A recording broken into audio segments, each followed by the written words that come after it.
മോനെ, വേണ്ടെന്ന് വെക്കാൻ തോന്നുന്നില്ല. അത്രയ്ക്ക് നല്ല മോളാണ്. അതിന് വേണ്ടമ്മേ, അത് ശരിയാവില്ല. ഇനിയും പോയി നാണം കിടും എന്നതല്ലാതെ ഒരു കാര്യം ഉണ്ടാവില്ല. അവൻ അവൻ്റെ പെങ്ങളെ എനിക്കിനി തരില്ല. തന്നാലും എനിക്ക് വേണ്ട. കഴുത്തിൽ കിടക്കുന്ന താലിക്കൊരു വിലയും കൽപ്പിക്കാതെ ഇറങ്ങിപ്പോയവളല്ലേ എനിക്കിനി വേണ്ട. അവൻ്റെ വാക്കിന് പുല്ലുവില നൽകി ആ വീടിൻ്റെ പടി ഇറങ്ങിപ്പോയവളായിരുന്നു അന്നേരം അവൻ്റെ മനസ്സിൽ. എന്ത് ചെയ്യണമെന്നറിയാതെ പകച്ചുകൊണ്ട് നോക്കിയ ആ നോട്ടം അവൻ മനഃപൂർവ്വം ഓർത്തില്ല. എല്ലാ ബന്ധവും അവിടെ കൊണ്ട് തീരുമെന്ന് അവൻ പറഞ്ഞിട്ടും കേൾക്കാതെ പോയില്ലേ. ആ ദേഷ്യമാണ് അവനിൽ. അങ്ങനെയൊന്നും പറയില്ലേ കിച്ചു. പെട്ടെന്ന് പ്രതീക്ഷിക്കാതെ അങ്ങനെയൊക്കെ കേട്ടപ്പോൾ എന്ത് ചെയ്യണമെന്നറിയാതെ ആ കുട്ടി ആകെ പകച്ചു നിന്നിട്ടുണ്ടാവും. നിന്നെ തന്നെ മതിയെന്ന് പറഞ്ഞ് തർക്കിക്കാൻ നീയുമായി ആ കുട്ടിക്ക് ഒരടുപ്പവും ഇല്ലല്ലോ. സുഭദ്ര പറയുമ്പോൾ റയാൻഷ് ഒന്നും മിണ്ടിയില്ല. എന്തു മിണ്ടാൻ? പറഞ്ഞതൊക്കെ ശരിയാണെന്ന് അവനറിയാം. പക്ഷെ സമ്മതിച്ചു കൊടുക്കാനുള്ളിൽ വാശി സമ്മതിക്കുന്നില്ല. എന്തൊക്കെയായാലും താലി കെട്ടിയ പുരുഷനല്ലേ ഞാന്. എന്റെ വാക്കിനൊരു വിലയും തരാതെ എനിക്ക് പറയാനുള്ളത് പോലും കേൾക്കാൻ നിൽക്കാതെ ഇറങ്ങിപ്പോയില്ലേ. അത് ആലോചിക്കുമ്പോഴാണ് എനിക്ക് ദേഷ്യം വരുന്നത്. എന്തൊക്കെയായാലും എന്റെ ഭാര്യയല്ലേ. അവന്റെ വാക്കുകൾ സുഭദ്ര ഒന്ന് ചിരിച്ചു. ഉള്ളിൻ്റെ ഉള്ളിൽ അവൻ അവളെ ഭാര്യയെ കാണുന്നുണ്ട് എന്നൊരു തോന്നൽ. പക്ഷെ അങ്ങനെ കണ്ടിട്ടും കാര്യമില്ലല്ലോ. നിന്റെ ഭാര്യ ആയതുകൊണ്ടാണ് ഞാൻ പറയുന്നത്. നമുക്കൊന്നോടെ പോയി സംസാരിക്കാം. ജീവിതമല്ലേ കിച്ചു. മറ്റുള്ളവരുടെ വാശിയിലും പകിലും നീ നിന്റെ ജീവിതം തകർത്ത് കളയരുത്. സുഭദ്ര അവന്റെ അടുത്ത് വന്ന് കയ്യിൽ തലോടി പറയുമ്പോൾ അവരൊന്നും മിണ്ടാതെ സുഭദ്രയെ നോക്കി. ഉള്ളിലുള്ള ഈഗോ സമ്മതിക്കുന്നില്ല. ആർക്കും മുമ്പിലും താഴ്ന്നു കൊടുത്ത ശീലമില്ല. അതുകൊണ്ട് തന്നെ അവിടെ പോയൊരു സംസാരം ഹേയ് ആലോചിക്കാൻ വയ്യ. അത് വേണ്ടമേ. താഴെ വെച്ച് ഞാൻ പറഞ്ഞതുപോലെ ഇങ്ങനെയൊരു ദിവസം എൻ്റെ ജീവിതത്തിൽ ഉണ്ടായിട്ടില്ലെന്ന് ഞാൻ കരുതിക്കൊള്ളാം. വിവാഹം അമ്പലത്തിൽ നിന്ന് തന്നെ രജിസ്റ്റർ ചെയ്തുകൊണ്ട് ലീഗലി അവളെൻ്റെ ഭാര്യയാണ്. അത് വഴിയെ തിരുത്താം.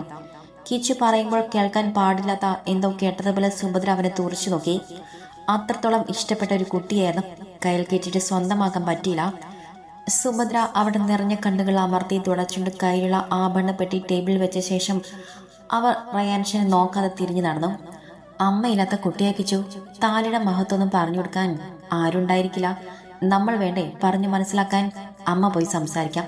ഒരൊറ്റ തവണ അത്രയ്ക്കിഷ്ടായിട്ടടാ വിട്ടുകളഞ്ഞ എന്റെ കുഞ്ഞിന് ഈ ജന്മം അതുപോലെ ഒരു പാതിയെ കിട്ടില്ല.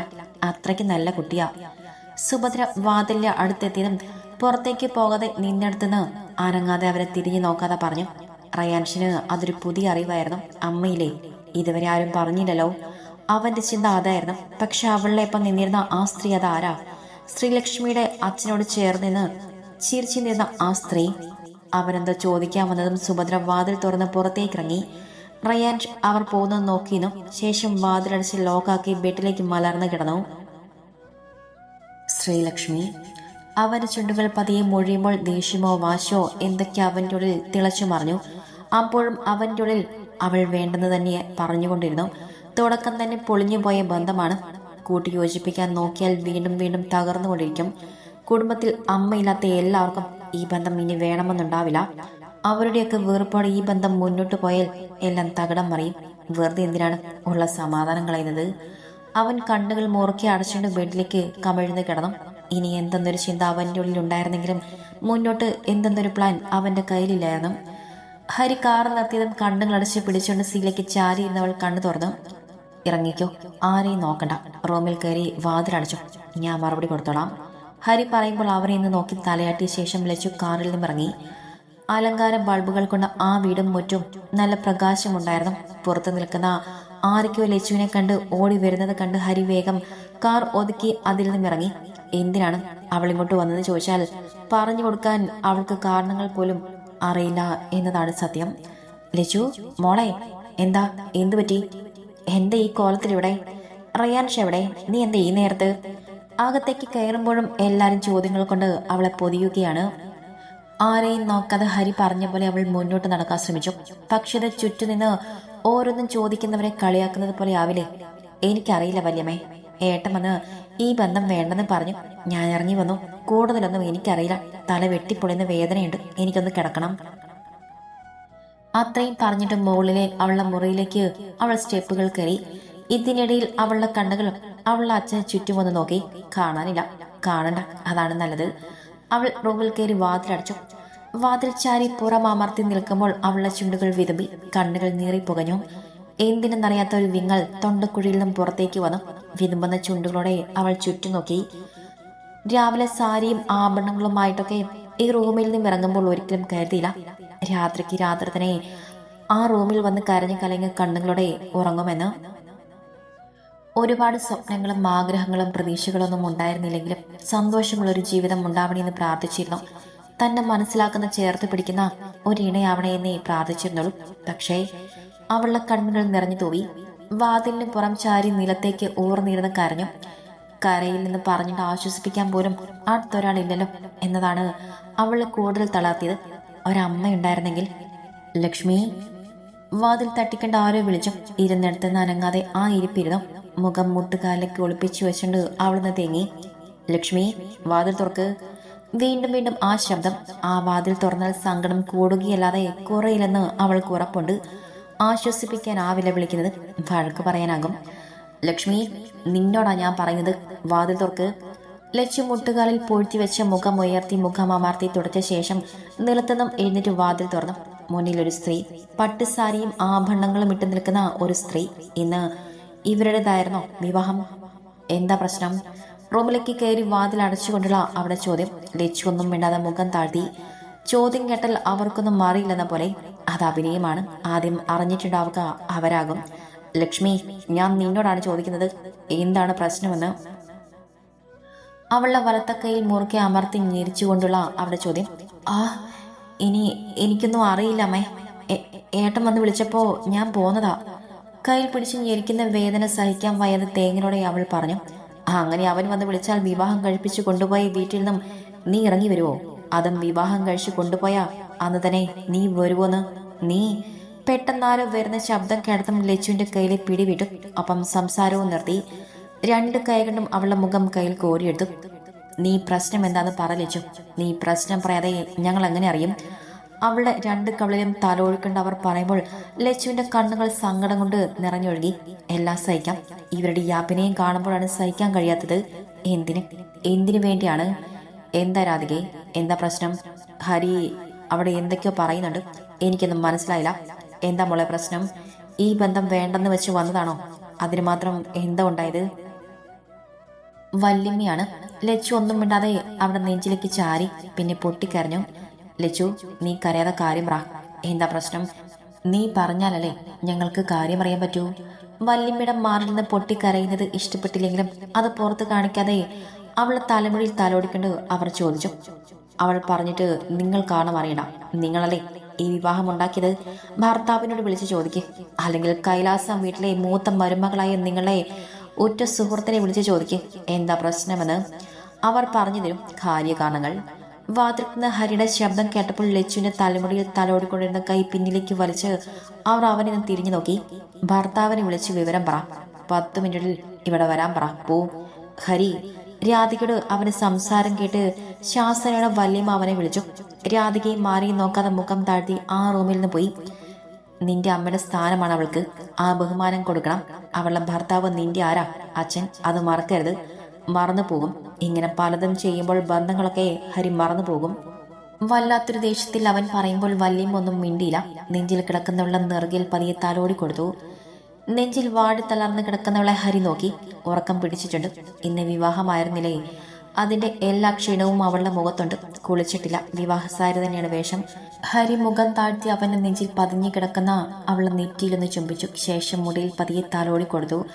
അവന്റെ കണ്ണിൽ നിന്നും ഒരു തുള്ളി അടർന്നു വീണത് അവൻ തുടച്ചു നീക്കി. നെഞ്ചിൽ ചാരി കിടക്കുന്നവളുടെ ജനനത്തിലൂടെയാണ് അമ്മ മരിച്ചത്.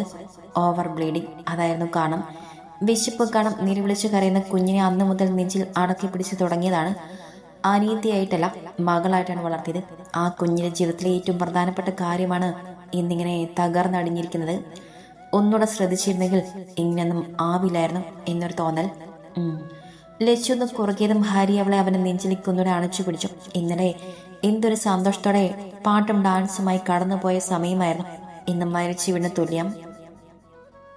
ഏട്ടാ. ഹരിയുടെ നെഞ്ചിൽ കിടന്നവൾ കണ്ണുകൾ തുറന്ന് ഹരിയുടെ മുഖത്തേക്ക് നോക്കി. ഹരി മുഖം താഴ്ത്തി അവളെ നെറ്റിൽ പതിമുതി. ക്ഷീണം മാറിയോ? ലച്ചുവിന്റെ കവൾ പതിയെ തഴുകിക്കൊണ്ട് അവൻ ചോദിച്ചു. ലച്ചു കണ്ണുകൾ ചിമ്മി തുറന്നിട്ടൊന്ന് മൂളി. ഫ്രഷ് ആയിട്ട് താഴേക്ക് വാ, എന്തെങ്കിലും കഴിച്ചിട്ട് വീണ്ടും കിടക്കാം. ഒന്നും വേണമെന്നില്ല, ആകെ ഒരു മടുപ്പ. ക്ഷീണം നിറഞ്ഞ കണ്ണുകൾ വലിച്ചു തുറന്നുകൊണ്ട് അവൾ ഹരിയെ നോക്കി പറഞ്ഞു. അവൻ അവളുടെ തലമുടിയിൽ പതിയെ തഴുകി തലോടി. ഒന്ന് കുളിച്ചാ ഈ മടുപ്പൊക്കെ വിട്ടുമാറും, പോയി കുളിച്ചിട്ട് വാ. ഹരി പറയുമ്പോൾ പിന്നെയൊന്നും പറയാതെ അവൾ ബെഡിൽ ഇറങ്ങി. കുളിച്ചു മാറ്റാനുള്ള വസ്ത്രവും എടുത്തവൾ ബാത്റൂമിലേക്ക് കയറുന്നതും ഹരി റൂമിന് പുറത്തേക്ക് നടന്നു. അവനും ഒന്ന് കുളിച്ച് വേഷം മാറണമായിരുന്നു. ബാത്റൂമിൽ കയറി സാരി അഴിച്ചു മാറ്റി ബ്ലൗസും പാവാടയും ഇട്ടുകൊണ്ട് അവൾ കണ്ണാടിക്ക് മുന്നിൽ നിന്നും കഴുകിക്കളയാത്ത മേക്കപ്പ് അവളുടെ മുഖത്ത് പരന്നു കിടക്കുന്നുണ്ട്. കൺമഷിയൊക്കെ കണ്ണിന് ചുറ്റും പടർന്നിട്ടുണ്ട്. നെറ്റിയിൽ കിടക്കുന്ന സിന്ദൂരത്തിലേക്ക് അവളുടെ കണ്ണുകൾ പോയി. ഒപ്പം വലത്തെ കൈവിരലും അവിടെ പതിയെ തൊട്ട ശേഷം അവൾ അവളുടെ വിരലിലേക്ക് നോക്കി. സിന്ദൂരം അവളുടെ വിരലുകൾ ആയിട്ടുണ്ട്. അവളുടെ കണ്ണുകൾ സിന്ദൂരത്തിൽ തന്നെയായിരുന്നു, നല്ല കട്ടിയിൽ കാണുന്ന സിന്ദൂരത്തിൽ. അതിനു മാത്രം ഒരു മാറ്റവും സംഭവിച്ചിട്ടില്ല. രാവിലെ ഇട്ടതുപോലെ അങ്ങനെ തന്നെ കിടക്കുന്നുണ്ട്, മാഞ്ഞു പോയിട്ടേയില്ല. അവളുടെ കണ്ണുകൾ സിന്ദൂരത്തിൽ നിന്നും കഴുത്തിലേക്ക് പോയി. കഴുത്തിൽ കിടക്കുന്ന താലിമാല അതിന്റെ തെളിച്ചം മുഖം മൊത്തമായി ഉദിച്ചു നിൽക്കുന്നുണ്ടെന്ന് അവൾക്ക് തോന്നി. മുഖത്തിന് എന്നുമില്ലാത്ത മാറ്റത്തിന്റെ കാരണം ആ താലി സിന്ദൂരമാണെന്ന് അവൾക്ക് തോന്നി. കഴുത്തിൽ കിടക്കുന്ന താലിമാല അവൾ കയ്യിൽ പിടിച്ച് അതിലേക്ക് നോക്കി. റയാൻഷ് എന്നെഴുതിയ താലിമാല ഇനിയും കഴുത്തിലിട്ട് നടക്കാൻ യോഗമുണ്ടാകുമോ എന്തോ. ചിലപ്പോൾ ഇതോടെ തീരട്ടെ, എല്ലാം തീരട്ടെ. അവളുടെ കണ്ണുകൾ നിറഞ്ഞൊഴുകി. ആർക്ക് എന്ത് ദ്രോഹം ചെയ്തിട്ടാ ഈശ്വരൻ ഇങ്ങനെ പരീക്ഷിക്കുന്നത്? അവൾ കണ്ണുകൾ രണ്ടും അമർത്തി തുടച്ചു. എന്തു വന്നാലും നേരിടാൻ കഴിയുമെന്ന് അവൾ അവളോട് തന്നെ പറഞ്ഞുകൊണ്ടിരുന്നു. കുളി കഴിഞ്ഞ് ടോപ്പും പാൻറ്റും മാറ്റിയ ശേഷം താഴേക്കിറങ്ങി ചെന്നു. ബന്ധുക്കളൊന്നും പോയിട്ടില്ല. ബന്ധുക്കൾ എന്ന് പറയുമ്പോൾ വളരെ വേണ്ടപ്പെട്ടവർ മാത്രം, അച്ഛൻ്റെയും അമ്മയുടെയും സഹോദരങ്ങൾ മാത്രം, അല്ലാതെ വേറെ ആരുമില്ല.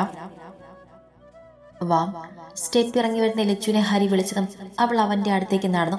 ചെയർ വലിച്ചിട്ട് അവൾ കഴിക്കാനിരുന്നു. ഒപ്പം ആരൊക്കെ ഇരിക്കുന്നുണ്ട്. അവൾ ചുറ്റും ഒന്ന് നോക്കി. അച്ഛൻ മാത്രമില്ല. എങ്ങനെ മക്കളുടെ മുഖത്തേക്ക് നോക്കുമെന്ന പേരിൽ വീട്ടിലേക്ക് വന്നു കാണില്ല. അങ്ങനെ ചിന്തിക്കുന്നവർ പിന്നെ എന്തിനാണ് ഇങ്ങനെ ഓരോന്നും ചെയ്യാൻ പോകുന്നത്?